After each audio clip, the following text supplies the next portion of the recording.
જય શ્રી કૃષ્ણ મિત્રો, સ્વાગત છે તમારું જયશ્રીસ કિચનમાં।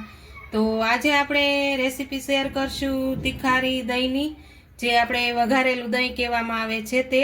તો અહીંયા મેં મોળું દહીં લઈ લીધું છે, 1 વાટકા જેટલું દહીં છે અને તેમાં આપણે અહીંયા લસણ લીધું છે મેં, જે ઝીણી ઝીણી કટિંગ કરી લીધી છે, તે પણ આપણે વઘારમાં એડ કરશું અને ઉપરથી આપણે લીલા ધાણા એડ કરશું, તે પણ લીધા છે। અને અહીંયા મેં બધા જ મરી મસાલા લઈ લીધા છે, ધાણા જીરું, ચટણી, હળદર, હિંગ, નિમક, રાઈ જીરું, બધા જ મસાલા લઈ લીધા છે વઘાર કરવા માટે। અને અહીંયા આપણે મેન લસણવાળું મરચું એડ કરવાનું છે, જે અહીંયા મેં લસણવાળું મરચું ખાંડીને તૈયાર કરી લીધું છે। તો હવે આપણે દહીં વઘારવાનું શરૂ કરી દઈશું।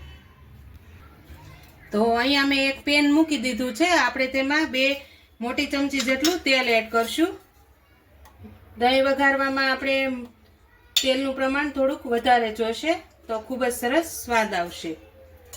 તેલ ગરમ થાય પછી આપણે રાઈ જીરું એડ કરવાનું। તો અહીંયા આપણું તેલ ગરમ થઈ ગયું છે, હવે તેમાં આપણે રાઈ જીરું એડ કરશું। અડધી ચમચી જેટલા રાઈ જીરું એડ કરવાના છે, એકદમ સરસ ફૂટી જાય રાઈ જીરું। હવે તેમાં આપણે જે આ લસણની કળી કટિંગ કરીને લીધી છે અને લીમડાના પાન છે તે પણ આપણે એડ કરી દઈશું। તો આ રીતે આપણે થોડીક વાર લસણની કળીને સાતળવા દઈશું, થોડીક બ્રાઉન કલરની થાય ત્યાં સુધી આપણે સાતળવાની છે। આનો ટેસ્ટ ખૂબ જ સરસ દહીંમાં આવે છે। તો હવે થોડીક આપણે તેમાં હિંગ એડ કરશું, થોડુંક હળદર પાવડર, અડધી ચમચી ધાણા જીરું પાવડર, સ્વાદ પ્રમાણે નિમક, અને જે લસણવાળું મરચું આપણે લીધું હતું તે અહીંયા હું 1 ચમચી જેટલું એડ કરું છું। તો આ રીતે આપણે સારી રીતે મિક્સ કરી લઈશું। મસાલા બધા દાજે નહીં તે માટે થોડુંક આપણે અડધી ચમચી જેટલું પાણી એડ કરશું। તો આ રીતે મસાલા સારી રીતે સતળાઈ જાય પછી આપણે દહીં એડ કરવાનું છે।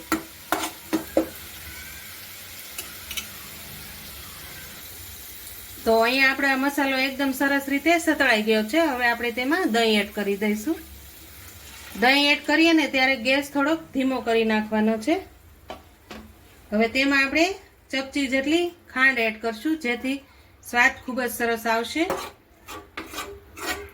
આ રીતે આપણે દહીંને મિક્સ કરી લઈશું।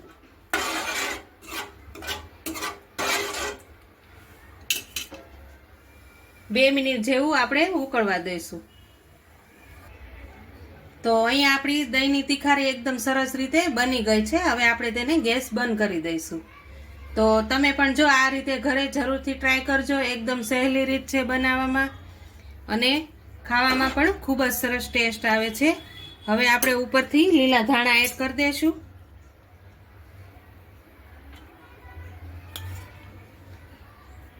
આ દહીંની તીખારી તમે ભાખરી કે બાજરાના રોટલા સાથે પણ ખાઈ શકો છો, એવી સરસ લાગે છે। તો હવે આપણે એક સર્વિંગ બાઉલમાં લઈ લઈશું। તો તૈયાર છે આપણી દહીંની તીખારી।